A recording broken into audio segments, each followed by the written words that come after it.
এটা হচ্ছে ব্রিগেড মাঠ ময়দান, দেখতে হচ্ছে ব্রিগেডের ময়দান। দেখাই যাচ্ছে না এত বড় ব্রিগেডের ময়দান। কেউ যদি এখানে এসে থাকো কমেন্ট করবেন। এখানে একটু ঘুরতে এলাম, আজকে বাড়ি ফিরছি ডিউটি থেকে। এখানে আমার দাদা আম্পায়ারিং করছে, স্কোরিং করছে, এখানে পাশেই খেলা চলছে। তো আমি একটু ঘোরাঘুরি করছি বা দাদার সাথে বাইকে যাব বলে বাড়ি, ওই জন্য এখানে আসলাম।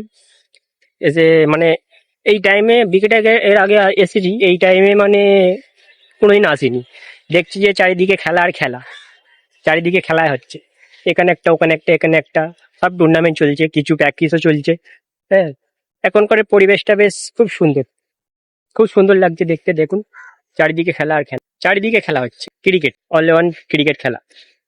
খুব সুন্দর লাগছে দেখতে, বেশ ভালো পরিবেশ, বিকেলের মৌসুম।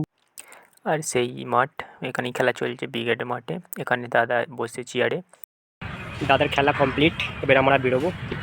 আর চারিদিকে এখানে সব কি বলবো, গার্লফ্রেন্ড ডেটিং চলছে সব গাছের নিচে।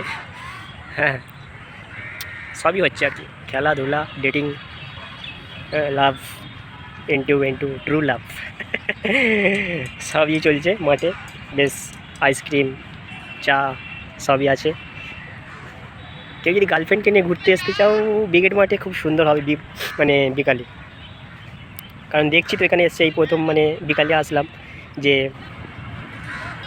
খেলার শেষে উইনার টিম একটা আইসক্রিম খাওয়ালো। আইসক্রিম খেয়ে মোটামুটি আমরা বেরিয়ে পড়লাম, বাইকে বসে চলুন।